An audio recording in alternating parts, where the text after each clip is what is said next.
हर हर Mahadev YouTube family, आप लोगों को होलिका दहन की हार्दिक शुभकामनाएं। 13 मार्च 2025 को होलिका दहन है, तो आज मैं आप लोगों के लिए होलिका दहन की कहानी लेकर के आई हूँ। एक हिरण्यकश्यप नाम का राजा था, जिसका एक पुत्र था।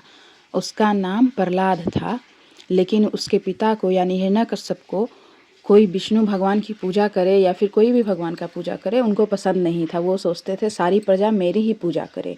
और उनका जो पुत्र भक्त प्रहलाद था, वो विष्णु भगवान के बहुत बड़े भक्त थे, तो उसे ये सब पसंद नहीं था उसके पिता को कि वो पूजा करे। उसने बहुत तरीके से उनको रोका, लेकिन प्रहलाद नहीं माना। वो भगवान के सच्चे भक्त थे, उन्होंने नाम जप करना उनका कभी भी नहीं छोड़ा।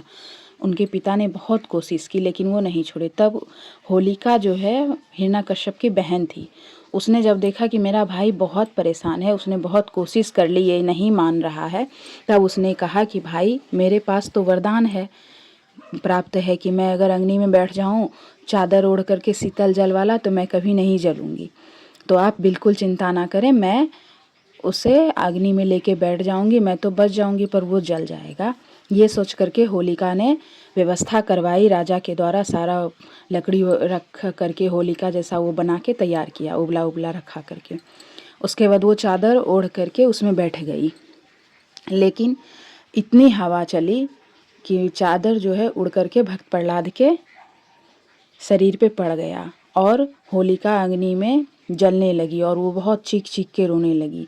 लेकिन वो बिल्कुल जल के भस्म हो गई और प्रहलाद बच गया। वहाँ पे सारे लोग देखने के लिए बैठे थे कि मतलब देखते हैं क्या होता है। तो उसमें से बहुत सारा ने सब ने देखा कि भक्त प्रहलाद आराम से उसके बीच में बैठा हुआ है और भगवान का नाम जप कर रहा है। और उससे थोड़ा सा भी जो होता है कि अग्नि उसमें कुछ उसका बिगाड़ नहीं पाई थी और होलिका जल के भस्म हो गई।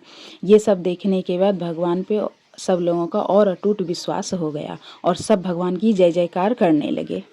बुराई पर अच्छाई की जीत हुई। इस कारण से हम लोग हर वर्ष फाल्गुन महीने में होलिका दहन हम लोग मनाते हैं, जो कि बुराई पर अच्छाई की जीत का पर्व है। तो आप लोगों को होलिका दहन की हार्दिक शुभकामनाएं। कथा कैसी लगी? अगर अच्छी लगी हो तो एक लाइक ज़रूर करें और कमेंट में हर हर महादेव ज़रूर लिखें। तो आप लोगों को एक बार फिर से होली की बहुत सारी शुभकामनाएं। हर हर महादेव।